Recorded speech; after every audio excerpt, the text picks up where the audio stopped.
오늘 계신 하나님의 말씀은 사도행전 21장 1절에서 14절까지의 말씀입니다.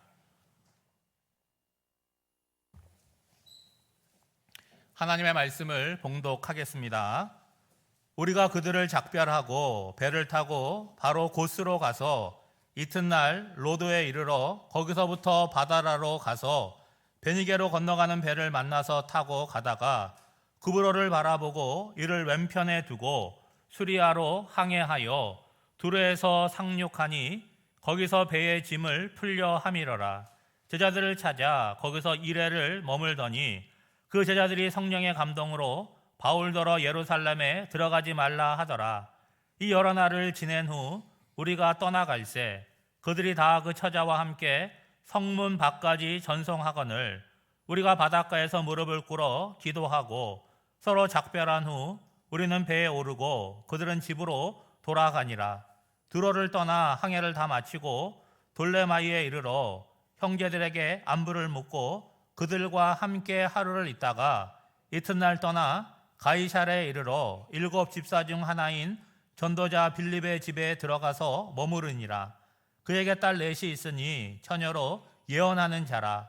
여러 날 머물러 있더니 아가보라 하는 한 선지자가 유대로부터 내려와 우리에게 와서 바울의 띠를 가져다가 자기 수족을 잡아매고 말하기를 성령이 말씀하시되 예루살렘에서 유대인들이 같이 이 띠 임자를 결박하여 이방인의 손에 넘겨주리라 하거늘 우리가 그 말을 듣고 그곳 사람들과 더불어 바울에게 예루살렘으로 올라가지 말라 권하니 바울이 대답하되 여러분이 어찌하여 울어 내 마음을 상하게 하느냐. 나는 주 예수의 이름을 위하여 결박당할 뿐 아니라 예루살렘에서 죽을 것도 각오하였노라 하니 그가 권함을 받지 아니하므로 우리가 주의 뜻대로 이루어지이다 하고 그쳤노라. 아멘. 이 말씀은 살아계신 하나님의 말씀입니다. 아멘. 주의 뜻을 따르는 삶이라는 제목으로 하나님의 말씀을 전하겠습니다. 우리는 매주일 모여서 예배를 드리면서 하나님의 말씀을 듣습니다. 여러분은 어떻게 하나님의 말씀을 듣고 계시며 그 말씀은 여러분에게 어떤 의미가 있는 것입니까? 지난주일은 어버이 주일이었기 때문에 골로새서 3장 말씀, 가정윤리 가운데 부모와 자녀의 윤리에 대해서 말씀을 나누었습니다. 그 말씀은 아주 단순한 요구를 하고 있죠. 자녀는 부모에게 순종하고 부모는 자녀를 노엽게 하지 말라고 명령하고 있습니다. 그 말씀을 들을 때에 아멘 하는 분들도 계시겠지만 자신의 부모님을 생각하고 자녀를 생각하면서 마음이 불편한 분들도 있었을 것입니다. 왜냐하면 세상의 모든 부모가 동일하지 않죠. 자녀들도 마찬가지입니다. 그렇다면 우리에게 주어지는 하나님의 말씀은 어떤 의미가 있느냐 하는 거죠. 그것은 우리 인생의 대전제가 되는 거예요.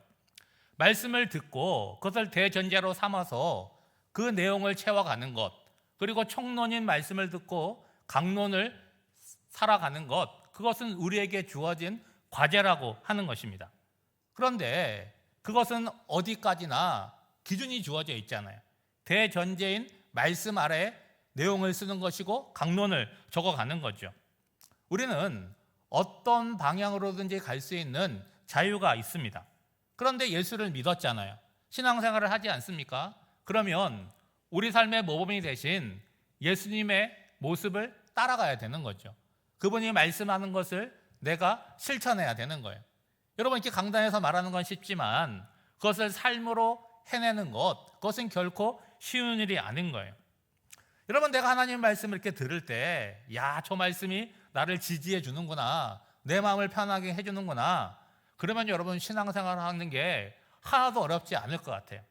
근데 하나님의 말씀을 들을 때 내 마음이 불편해요. 내 마음이 불편하다는 건 뭡니까?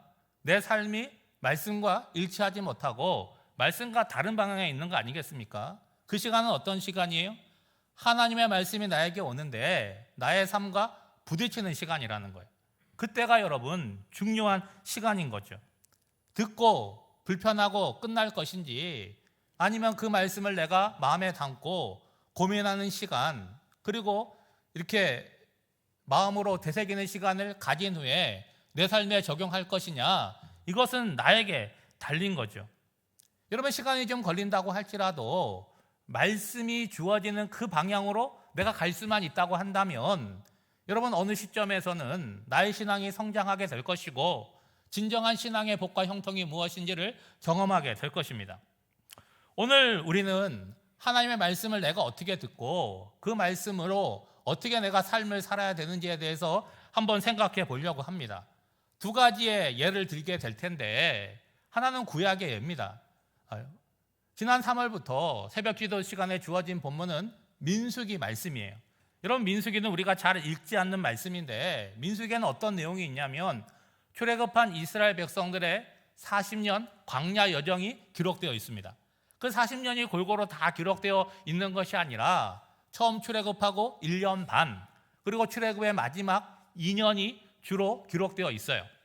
지난 주간에는 민수기 22장 말씀을 읽었는데 그 22장의 시점은 어디냐? 이스라엘 백성들의 출애굽 마지막 해인 40년째 일이 기록되어 있습니다. 이스라엘 백성들은 광야를 지나와서 모압 평지에 도착하게 된 거예요. 모압 평지는 이제 저 멀리 요단강이 보여서 요단강만 건너면 약속의 땅인 가나안 땅에 들어갈 수 있는 그 지점에 와 있는 거예요. 그런데 모압 평지라는 이름이 얘기하듯이 이 땅의 주인은 모압입니다. 당시에 모압의 왕은 발락이라고 하는 사람인데 이스라엘 백성들이 점점 가까이 다가오는 게 위협처럼 느껴진 거예요. 그리고 자기가 들은 정보에 의하면 이스라엘 백성들이 걸어가는 길을 막으면 다 진멸해버리는 그런 이야기도 들었습니다. 그러니까 모압 왕 발락의 입장에서는 하마터면 나라가 망하게 되는 그런 어려운 상황에 처한 거 아니겠습니까? 맞붙어 싸워보려고 하는데 이스라엘 백성들의 숫자가 훨씬 많아요. 그 방법은 좋은 방법이 아닙니다. 그래서 고민하는 가운데 당시 메소포타미아 지역에 아주 이름을 널리 알린 주술가가 한 사람이 있었는데 그 사람 이름이 바로 발람이라는 사람이에요. 이름이 비슷하죠. 발람을 초청해서 이스라엘 백성들을 저주함으로 이 문제를 해결하려고 계획을 세운 겁니다. 발람이 이 제안을 받고 하나님께 물어보는 거예요. 좀 내용이 이상하지 않습니까? 이방의 주술사인데 하나님께 물어요. 근데 하나님께서 이 발람에게 응답을 주십니다. 그 응답의 내용은 뭐냐면 이스라엘 백성들은 내가 복을 준 백성이니까 저주하지 말라는 거예요. 그리고 발락의 초청에 응하지도 말라고 합니다. 그러면 여러분, 더 할 말이 있어요? 하나님의 말씀을 좀 고민하고 생각해 볼 부분이 있습니까? 어떤 여지가 있습니까? 없잖아요. 이걸로 끝이 나야 되는 거죠. 그런데 문제가 또 있습니다. 발락 왕이 거절을 당한 것으로 포기하지 않고 더 좋은 제안을 하는 거죠. 사람은 누구나 명예에 대한 욕심이 있고 물질에 대한 욕심이 있어요. 너를 높여줄 것이다. 너가 원하는 것은 뭐든지 주겠다. 백지수표를 제안합니다. 여러분, 뭐가 달라진 거예요? 이스라엘 백성들을 저주해야 되는 그 제안은 달라진 바가 없습니다. 그렇죠? 그리고 또 하나님께서 저주하지 말고 가지도 말라고 하는 하나님의 말씀도 달라진 게 없어요. 뭐가 달라진 거예요? 발람의 마음만 달라진 거잖아요. 왜 달라진 거예요? 명예를 준다 그러고 돈을 준다 그러니까 그 마음이 흔들린 거예요. 그래서 하나님께 또 묻습니다. 그랬더니 이번에 하나님께서 가라고 하세요. 왜 가지 말라고 하셨다가 가라고 하실까요? 그러니까 하나님께서 어떤 뜻을 갖고 계신지 물은 것이 아니라 내 마음이 벌써 어때요? 가고 싶은 거예요. 가겠다고 얘기를 하니까 그러면 하나님께서 가려면 가라는 것인데 하나님의 본심은 뭡니까? 가지 말라는 거예요. 발람이 하나님이 가라 그랬다 그래서 나귀 안장을 지우고 떠나려고 할 때 하나님의 진노가 임하게 됩니다. 그래서 하나님이 사자를 보내서 칼을 들고 그 가는 길을 막으세요. 근데 그 모습을 그 발람이 탄 나귀는 보는데 발람은 영적으로 어두워져서 보지를 못합니다. 여러분, 그 순간은 발람보다 누가 더 나은 거예요? 한남 미문에 불과한 짐승이 더 난 거죠. 그래서 앞에 여호와의 사자가 길을 막으니까 나귀가 어떻게 하겠습니까? 다른 길로 가려고 애를 쓰게 되니까 발람이 자기 나귀를 채찍질 하는 거예요. 그렇게 때리다가 나중에 나귀가 더 이상 갈 수 없어서 주저앉으니까 막 화를 내는 거죠. 그때 하나님께서 나귀의 입을 열어서 사람의 말을 하게 합니다. 근데도 깨닫지 못하고 너를 죽여야겠다라고 얘기를 하는 거예요. 얼마나 사람이 영적으로 어두워진 겁니까? 그때 하나님께서 발람의 눈을 여셔서 눈앞에 있는 여호와의 사자를 보게 하시는 거죠. 그리고 말씀을 하십니다. 너가 가는 길이 올바르지 못하기 때문에 내가 급하게 와서 너의 길을 막았다. 나귀가 이렇게 주저하지 않았으면 너는 벌써 죽었을 것이다 라고 말하는 거죠. 그제서야 발람은 자신의 죄악과 무지함을 회개합니다. 그러면 돌아가야 되는 거 아니겠어요? 근데 결과적으로 발락에게 가게 되죠. 제가 발람을 예를 드는 이유는 오늘 우리가 살아가는 삶과 아주 밀접하게 연관되어 있기 때문에 그러죠. 여러분, 내가 어떤 제안을 받았어요. 이스라엘 백성들을 저주해달라는 제안을 받았습니다. 하나님께 물어봐야 됩니까? 축복하러 가는 자리가 아니라 저주해야 되는 자리예요. 그러면 내가 뭐 해야 돼요? 나는 그런 일을 하지 않습니다. 거절하는 그뿐은 아닙니까? 그런데 그걸 하나님께 물어요. 하나님께서 뭐라고 응답하십니까? 저주하지 말아라, 가지 말아라 말씀하세요. 더 이상 할 말이 없습니다. 그런데 뭔가 좋은 제안을 받으니까 거기에 마음이 흔들려 버리는 거죠. 여러분, 그 상황이 되면 하나님의 말씀은 내 삶을 살아가는 기준과 방향성이 되지 못하고 뭐가 되는 거예요? 나한테 불편한 말씀이 되는 거잖아요. 내 발목을 잡는 걸림돌이 되고 장애물이 된다는 거예요. 하나님의 말씀으로 내가 설득을 당해야 되는데 내가 하나님을 설득하는 입장에 서게 되는 거죠. 그래서 결국 하나님의 뜻을 거스르고 가고 만다는 거예요. 결과적으로 가서 이스라엘 백성들을 저주하지 않습니다. 축복해요. 그렇지만 그의 이름은 후대에 부끄러운 이름으로 남게 되죠.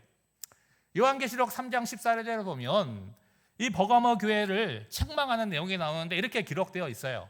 내게 두어 가지 책망할 것이 있나니 거기 내게 발람의 교훈을 지키는 자들이 있도다. 발람이 발락을 가르쳐 이스라엘 자손 앞에 걸림돌을 놓아 우상의 제물을 먹게 하였고 또 행음하게 하였느니라.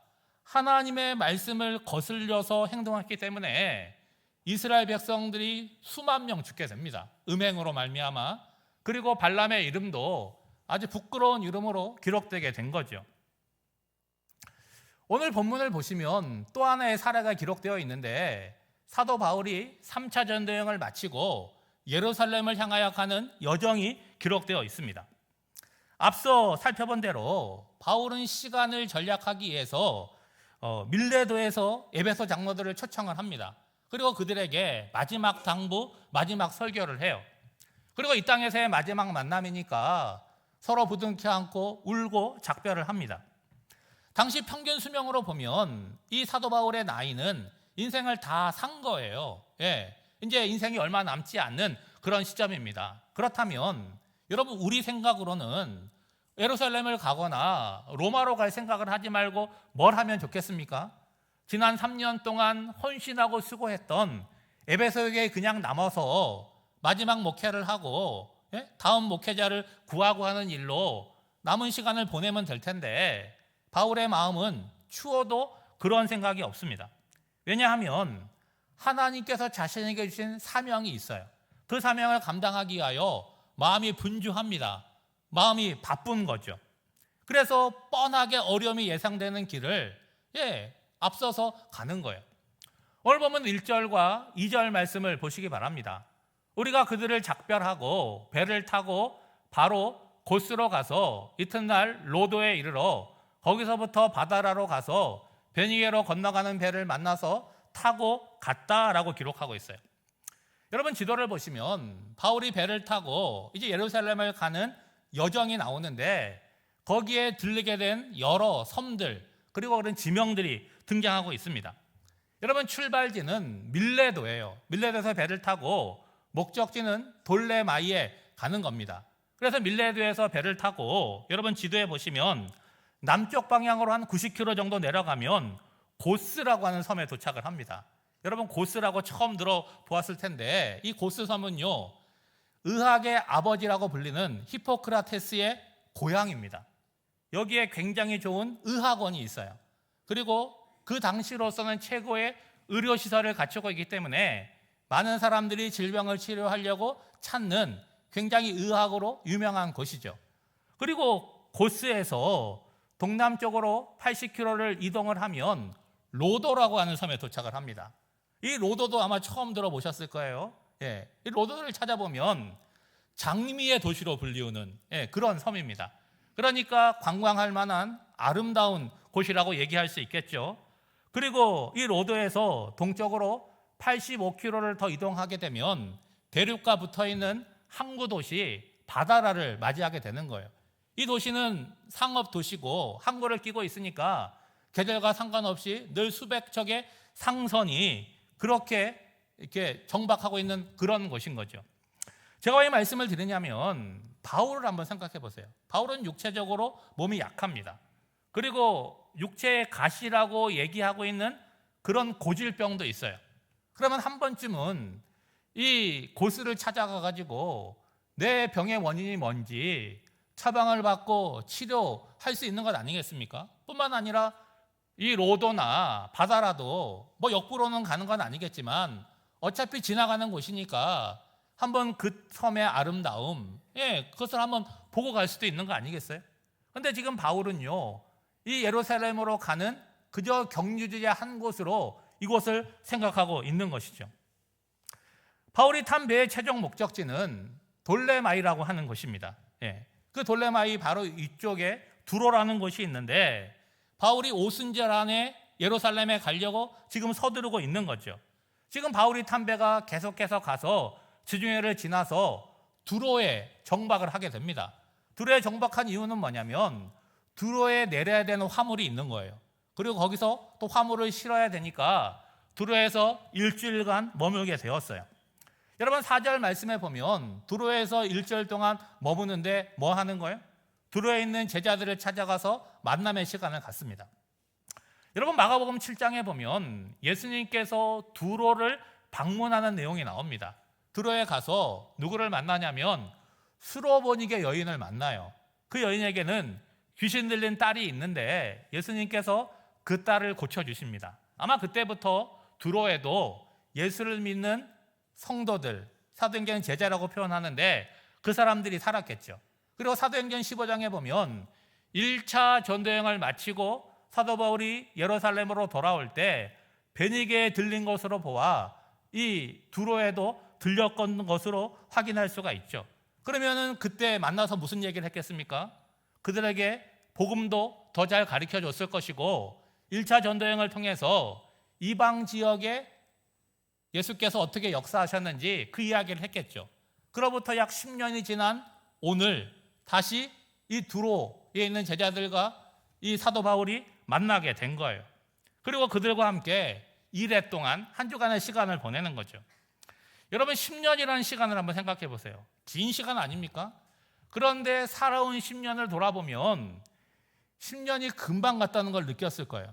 그러면 두로의 제자들과 바울의 만남은 어떤 만남이었을까요? 아주 기쁨이 넘치는 은혜로운 만남이었겠죠. 약속하고 간 만남이 아닙니다. 가는 경유지에서 우연히 만나게 된 그런 복된 만남이었다는 거죠. 여러분 1회 동안 지난 10년간 쌓인 이야기를 했어요. 무슨 얘기 했을까요? 뭐 집산 얘기 했을까요? 돈 번 얘기 했을까요? 그런 거 아니잖아요. 성도의 만남은 하나님께서 지난 10년 동안 어떻게 역사하시고 어떻게 은혜를 주셨는지 그 얘기를 하겠죠. 두로의 제자들의 이야기도 들었고 그리고 사도 바울의 이야기도 했겠죠. 4절 말씀해 보시면 제자들을 찾아 거기서 1회를 머물더니 그 제자들이 성령의 감동으로 바울더러 예루살렘에 들어가지 말라 하더라. 그 10년간의 쌓인 이야기의 나머지의 결론이 뭐냐? 예루살렘에 가지 마십시오 하는 것이 두로에 있는 제자들의 결론이었다는 거예요.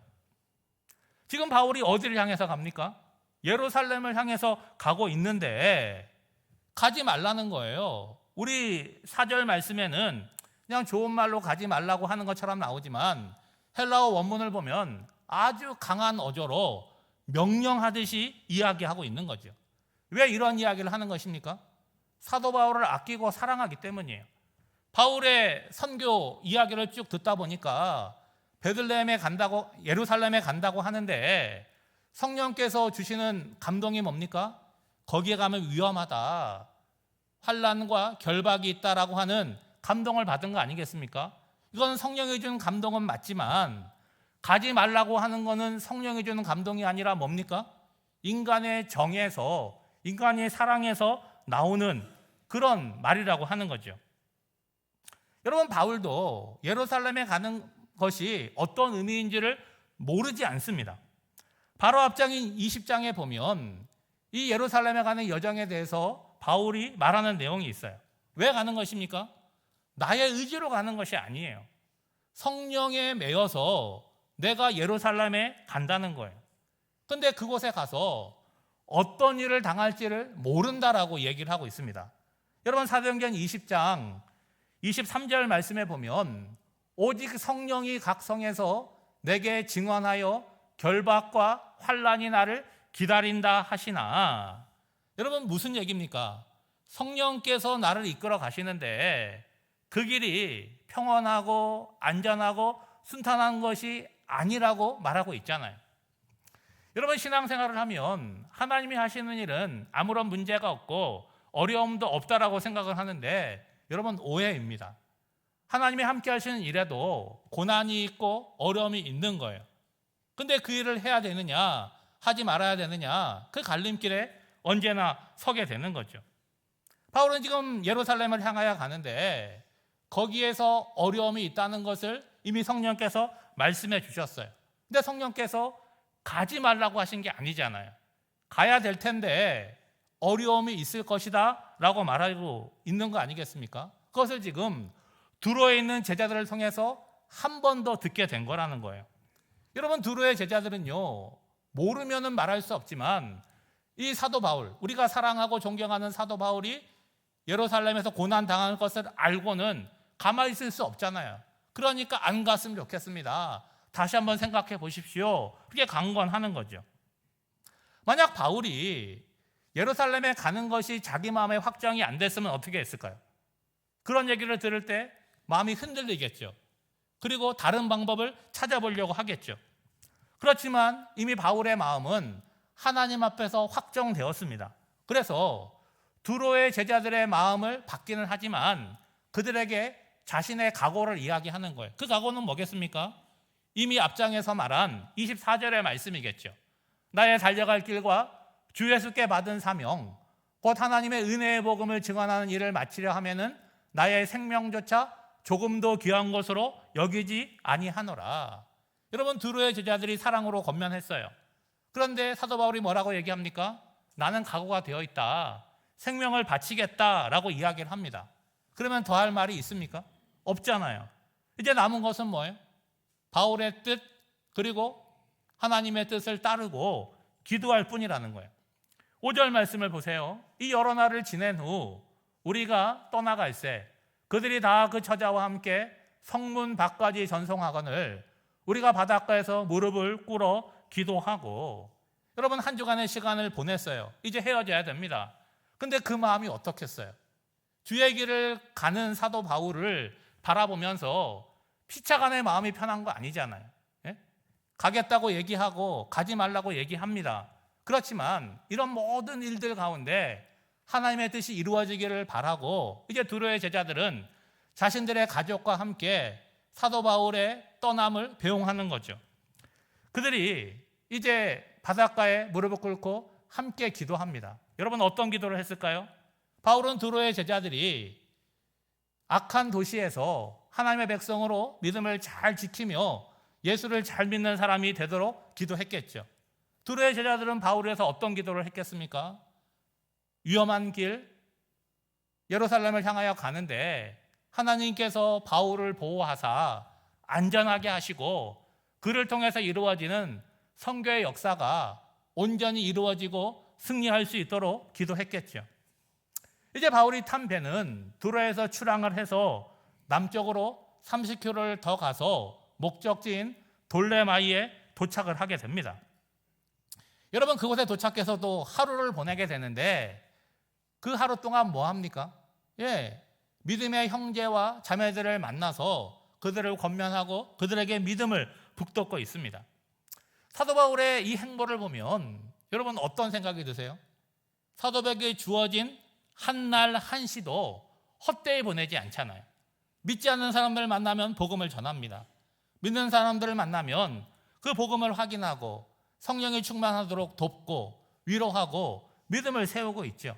그렇게 하루를 보내고 그 다음날 이제 예루살렘을 향해서 가는데 가는 길이 가깝지 않으니까 그 중간에 이 가이사랴에 들르게 됩니다. 여러분, 가이사랴에서 누구의 집에 머무르냐면 7집사 가운데 하나였던 빌립 집사의 집에서 유숙을 하게 됩니다. 여러 날 머무르게 되는데 그 어느 날 아가보라고 하는 선지자가 찾아오는 거예요. 이 아가보라고 하는 선지자는요, 사도행전 11장에 처음 등장을 하게 되는데 클라우디오 황제 때 큰 흉년이 날 것을 미리 예언했고 그 예언이 성취된 검증된 예언자입니다. 이 예언자가 뭔가를 예언한다 그러면 이미 사람들은 확실하게 믿을 준비가 되어 있는 거죠. 아가보가 사도 바울을 찾아온 이유가 뭐겠습니까? 전달할 메시지가 있어서 찾아온 거겠죠. 여러분, 11절 말씀에 보면 우리에게 와서 바울의 띠를 가져다가 자기 수족을 잡아매고 말하기를 성령이 말씀하시되 예루살렘에서 유대인들이 이같이 이 띠 임자를 결박하여 이방인의 손에 넘겨주리라 하거늘 뭐 하는 거예요? 와서 사람들이 보는 앞에서 퍼포먼스를 보인 거잖아요. 그렇죠? 바울의 허리띠를 가져다가 자기의 손발을 묶는 거예요. 그런 행위를 통해서 행위의 의미를 설명합니다. 이 띠의 임자 누굽니까? 바울이죠. 예루살렘에 가게 되면 유대인들이 그를 고발하게 될 것이다. 그러면 이방인의 로마 사람들이 그를 잡아 가두게 될 것이다 라고 예언을 하는 거죠. 여러분, 그냥 말을 하는 것보다 이런 행위를 보여주는 것은 더 사실적이고 더 강렬하게 느껴지겠죠. 여러분, 이제 예루살렘에 다 왔어요. 그런데 예루살렘에서 당하게 될 일을 지금 여러 차례 경고를 받고 지금 또 경고를 받고 있습니다. 여러분, 단 한 번만이라도 우리가 하려고 하는 일들을 누군가가 눈물을 흘리면서 간절하게 하지 말라 그러면 우리는 마음이 흔들릴 거예요. 그러니까 사도 바울은 한 차례, 두 차례, 세 차례 지금 계속해서 경고를 받고 있는데 여러분, 결심을 지켜내는 것이 생각처럼 쉽지 않다는 것을 아셔야 됩니다. 여러분, 12절 말씀을 보세요. 우리가 그 말을 듣고 그곳 사람들과 더불어 바울에게 예루살렘으로 올라가지 말라 권하니. 자, 아가보의 예언을 바울만 본 게 아니잖아요. 거기에 모이는 사람들이 함께 보았어요. 그들이 한 마음이 되어서 뭐라고 얘기하는 거예요? 나는 바울이 예루살렘에 가는 거 반대다. 가지 말라고 얘기를 하는 거예요.